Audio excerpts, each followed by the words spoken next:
जैसे जैसे चुनाव का समय नजदीक आ रहा है, वैसे वैसे सियासी गलियारों में भी चुनावी चर्चा आम सी खास हो गई है। जी हाँ, सबसे पहले बात हो रही है नई दिल्ली की। नई दिल्ली सीट पर बीते 2 चुनावों से बीजेपी का कब्जा रहा है। इस समय केंद्रीय मंत्री मीनाक्षी लेखी इस सीट से सांसद हैं। इस बार बीजेपी की तरफ से पूर्व केंद्रीय मंत्री सुषमा स्वराज की बेटी बांसुरी स्वराज को उम्मीदवार बनाया गया है। वहीं आम आदमी पार्टी की तरफ से सोमनाथ भारती उम्मीदवार है।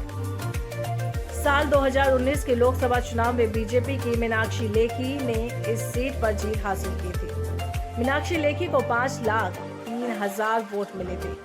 मीनाक्षी लेखी के सामने कांग्रेस के अजय माकन थे, उन्हें 2,47,000 वोट मिले थे। वहीं आप प्रत्याशी तीसरे नंबर पर थे। इस सीट पर जीत के बाद मीनाक्षी लेखी को केंद्र में मंत्री बनाया गया था।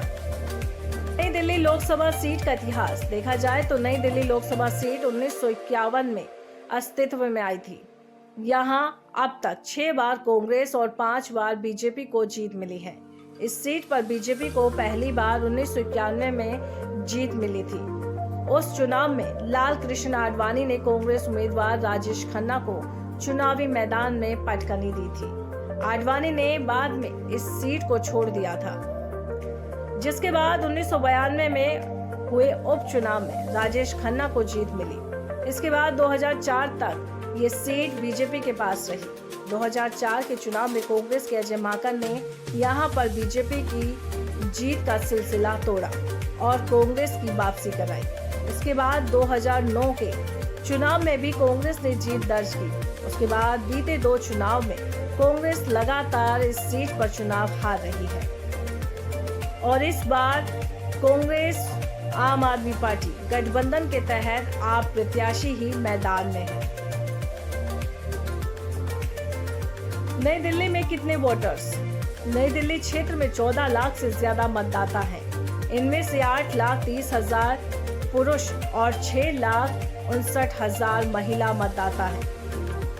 नई दिल्ली लोकसभा क्षेत्र में मुस्लिम समुदाय करीब 6% है, जबकि अनुसूचित जाति के करीब 21% मतदाता है।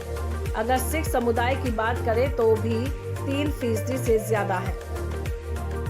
वर्तमान में नई दिल्ली की स्थिति।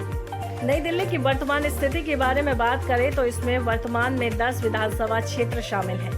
7,21,153 पुरुष वोटर हैं। महिला मतदाताओं की संख्या 8,96,293 है। हर जेंडर के मतदाता 24 है।